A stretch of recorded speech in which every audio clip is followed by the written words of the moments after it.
কি হয়েছে বুড়িমা? ডাক্তার বাবু, আমার মাথায় দেখুন তো 100টা সেলাই আছে নাকি? আপনি তাও বেঁচে আছেন বুড়িমা এই 100টা সেলাই নিয়ে? হ্যাঁ গো ডাক্তার বাবু, এই 100টা সেলাই নিয়ে বাড়িতে প্রচন্ড ঝামেলা হচ্ছে। আচ্ছা ঠিক আছে, আসুন আপনার মাথাটা দেখি। কিন্তু আপনার মাথায় উকুন ছাড়া তো আমি কিছুই দেখতে পাচ্ছি না। আপনি কি বললেন ডাক্তার বাবু? আপনার কাছে আর আমি আসবই না।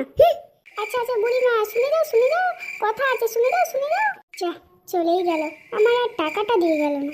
নেক্সট কে আছেন? আসুন, বলুন আপনার কি সমস্যা? আমার পেটে বড়ই সমস্যা ডাক্তার বাবু। কি সমস্যা বলুন? পিছনটা বড়ই ঢিলা হয়ে গেছে, টাইট করার জন্য ওষুধ দিন না। আচ্ছা, আমি দুটো ইঁদুর মারা বিষ দিচ্ছি, খেয়ে নেবেন, সকালে আর বিকেলে ঠিক হয়ে যাবে। আচ্ছা ডাক্তার বাবু, আমি এখন আসি। এই কালু কালু, আমাকে টাকাটা তো দিয়ে যাবি। এই মনে হয় কানেও কম শুনে রে, পেটের সাথে সাথে মনে হয় কানটাও গেছে। দুটো পেশেন্ট এলো, কেউই পয়সা দিয়ে গেল না। নেক্সট কে আছে? আসুন। লোকের বউকে নিয়ে পালাতে গিয়ে চরকেছি ডাক্তার বাবু। নিজের বউকে ঘরে রেখে দিয়ে লোকের বউকে নিয়ে যে ঠিক হইছে। আমার তো বউ নেই, আমি যে বউকে লাভার। এর কোনো ওষুধ হয় না যাতে কমে যায়? হ্যাঁ, একটা ওষুধ আছে।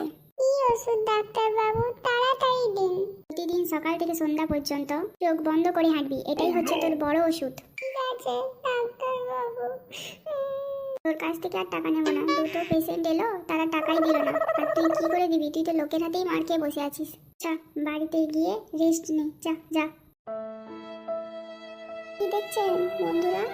এই ভিডিওটা যদি ভালো লাগে আপনারা লাইক, কমেন্ট এন্ড সাবস্ক্রাইব করে দেবেন। পরের ভিডিও দেখার জন্য নোটিফিকেশনটা অন করে রাখবেন।